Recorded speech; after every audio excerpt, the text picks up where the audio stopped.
Hey everyone, I'm back after a long gap, and most of you already know the reason why I had to take that break. Actually, you cannot even call that a break. I had no other option other than just going easy on myself. I had to take proper rest. I recently caught this virus, COVID-19, and I just recovered. It's been a week since I came out. Now, this video is entirely on my experience. I'm gonna talk about my entire experience of this virus. There was no plan. I did not plan on making this video. I did not even think that I'll be, making this video. But what I noticed was when I was isolated, I received many calls from relatives, friends. While they were checking on me, they also had many questions. They wanted to know what my experience is, what my symptoms were, how did I find out that I have this virus, what tests were done, what medications I'm taking, what food I'm eating. So all those questions. Something that I took from this observation is that these are just few people. Now there may be many people out there who might be having similar questions or more than that. So I thought that let me share my experience starting from my symptoms till my recovery, everything that I did. So I'm gonna try provide as much visibility as I can. The sole purpose of this video is to help people out there. Now as I speak, there may be many people who might be fighting this virus right now, and if my video reaches to even one person who is fighting this virus and is helping that person come out of this, I'll believe that my video has served its purpose. So that is the only reason I'm making this video. Even the ones who are completely healthy, I really hope that you stay healthy and blessed. You can also take a lot from this video. The first thing I'll talk about is my symptoms. So the first ever symptom I had was joint pain.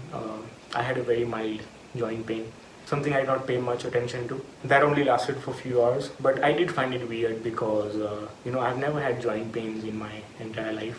What followed was fatigue. I remember I was working that day and I just wanted to rest. I just wanted to lay in my bed, do nothing. Now in the morning I woke up with a sore throat and fever. So that was not severe as well, that was very mild. Both fever and my sore throat were mild. But that got my mom worried, and she gave me medicines at home. So right now it's not recommended to go to the doctor unless it's absolutely necessary or it's an emergency. So what we're doing was I was taking medicines at home. I did that for 1-2 days, but my symptoms were just increasing. So I started getting chills at night, and my mom was seeing all this, so she got more worried. And the next day she said that we need to get you checked. So I called, there's a clinic nearby. I called the doctor and I told him all my symptoms on the phone, and I asked him if he can prescribe me medicine. But he said that no, I need to see you. So I went to see him. He did his thing, he did what doctors do, and he told me that I could either have typhoid or dengue, the initial stage of dengue. And he said that I'm prescribing you 2 tablets, take this for 2 days. Let's see how your body responds. If there is no improvement, then we'll have to do your bloods. So I did what he said. I took those medicines and I felt good, till the effect of those medicines lasted. I felt good, but then everything would come back. My fever was something that stayed for a long time. After 2 days we went to him again, and I told him that I only feel better when I take the medicine. So he said that okay, let's do your bloods. Then we did bloods. Now my report came the next day, and it showed that I have borderline typhoid. He prescribed me a few tablets and vaccinations. So I had to go for vaccinations every alternate day. I had to take 3 vaccinations along with tablets. And when I felt good, I was feeling that I'm in a recovery stage. But what also happened at this time was I got few more symptoms, like loss of appetite. I could not eat even one bowl of rice, and normally I eat a lot. I have a good appetite. And then another symptom that I got was loss of smell and taste. I could not taste or smell food or anything. This was the first ever time I doubted that what if I have COVID. This symptom is extremely common.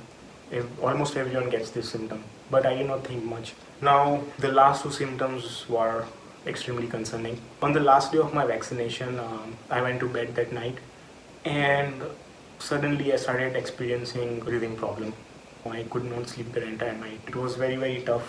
I was suffocating. The breathing problem stayed for almost 24 hours. Yeah, almost 24 hours. Now the next day I went to freshen up. I cleaned my throat. There was a lot of blood in my mucus. Blood in my mucus was already there since last couple of days, but the quantity was very less, and I thought that maybe it's because of the cold, because I also had cold, common cold. But this day it came out a lot, and that got me extremely concerned. Now I told myself that we need to change the doctor, and this could be something more than just a typhoid. So I called my fiance and I told her that this is what is happening, and she called their doctor, the doctor they go to, and we sent him my blood reports of typhoid. So he checked those and he said that yes, I have borderline typhoid, but I could also have pneumonia. And he said that come see me. So we went on the same day, and as soon as he saw me, he said that dude, you have COVID and we need to get you tested. That moment was very, I don't know what to say, but I was extremely nervous. I did not know how to respond to that. There is so much going on with COVID. We all know every day, there are so many people losing their lives because of this virus, and I was extremely worried.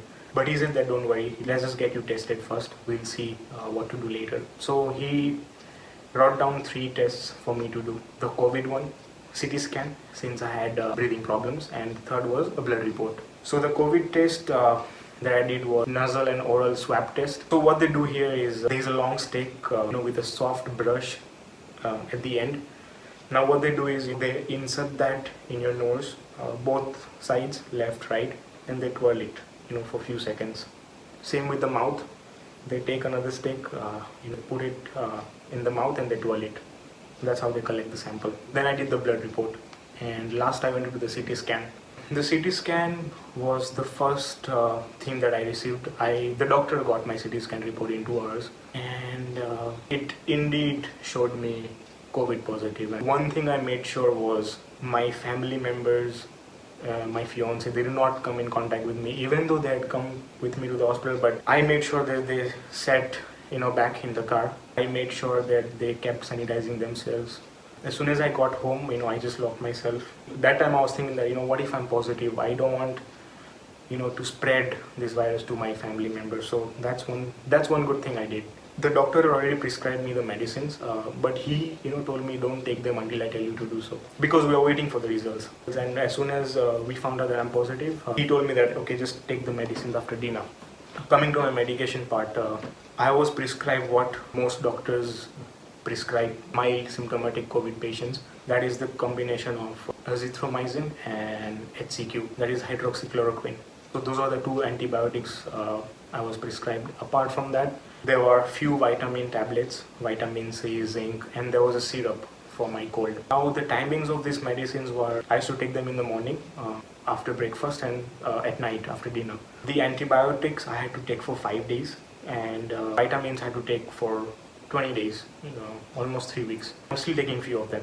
Right now, if you're taking so many medicines at a time, few people might go through side effects. Now, talking about me personally, I've never have taken so many medicines, so I also got side effects. So the first side effect I got was dizziness. I used to feel extremely dizzy after taking these medicines. I had to lay down, for an hour or so. The second side effect I got was diarrhea. So I would rush to the washroom, right after taking these medicines, twice or thrice every 15 to 20 minutes. Coming to my home remedies, so the first thing was drink warm water. For 2 weeks straight, I was just drinking warm water. Gargle with warm water once a day. So I did that after waking up every morning. If you're doing it more than once, good for you. Coffee, cup of coffee once a day. Coffee will give you energy, it will boost your immunity, and it will not make you feel tired. So there are so many benefits of coffee. So 1 cup of coffee I used to have every day. Steam inhalation sessions, it has so many benefits. I used to do it for 10 to 15 minutes a day. That is like sanitizing your respiratory system. Next was Kada. It's like tea. It has so many things mixed, herbal things. I used to drink that thrice a day, in the morning, afternoon and evening. Last but not the least, turmeric milk. Turmeric milk will give you that boost. It will give you immunity.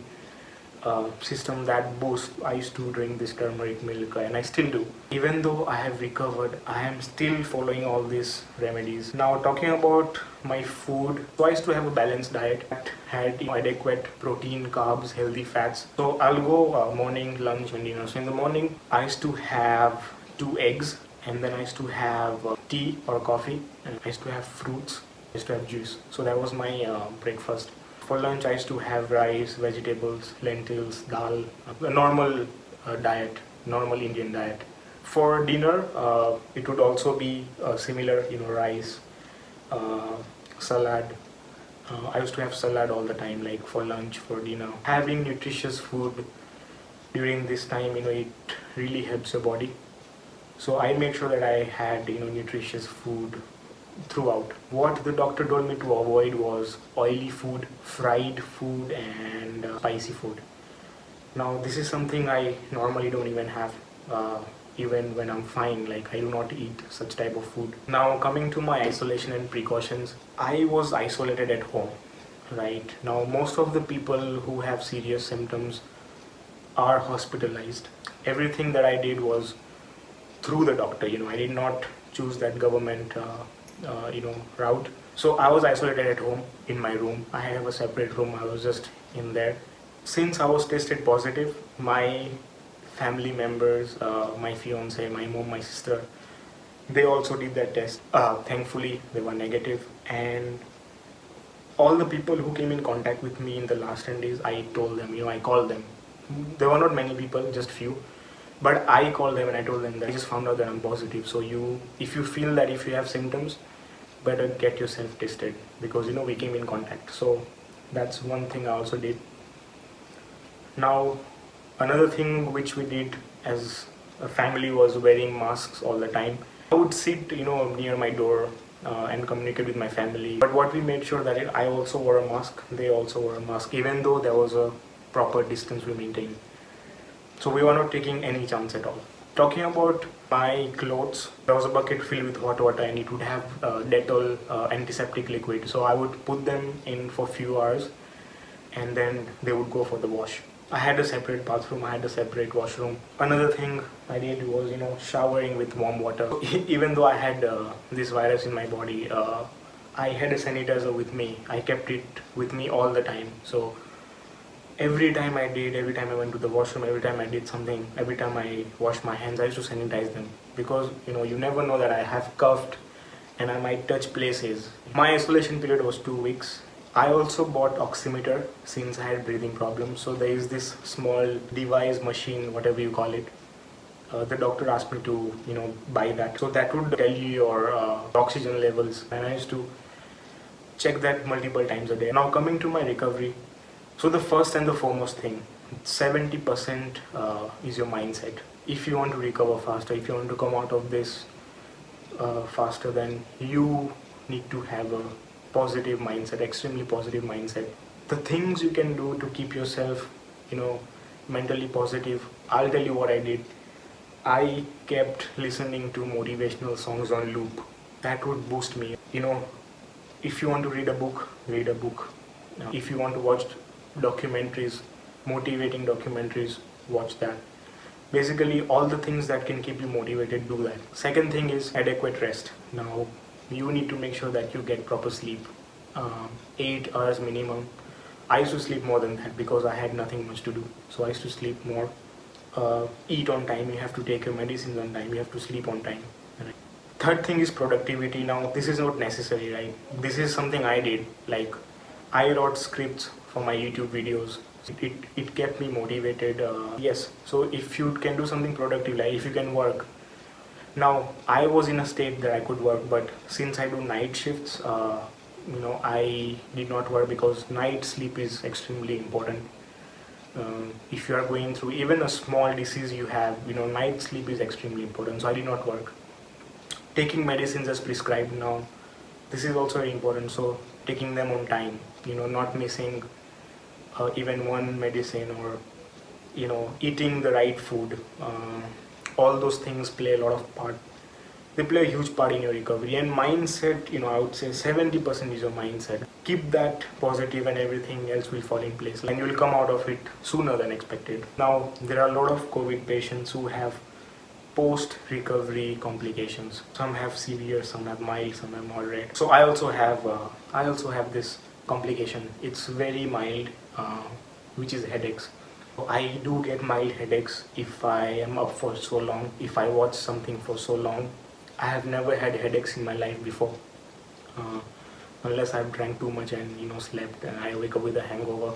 Apart from that, no. So yeah, this is something that I have, and I hope it'll go away on its own with time, probably after a month or so. Now coming to my total cost. Since I did everything with the doctor, my cost was a bit on the higher side.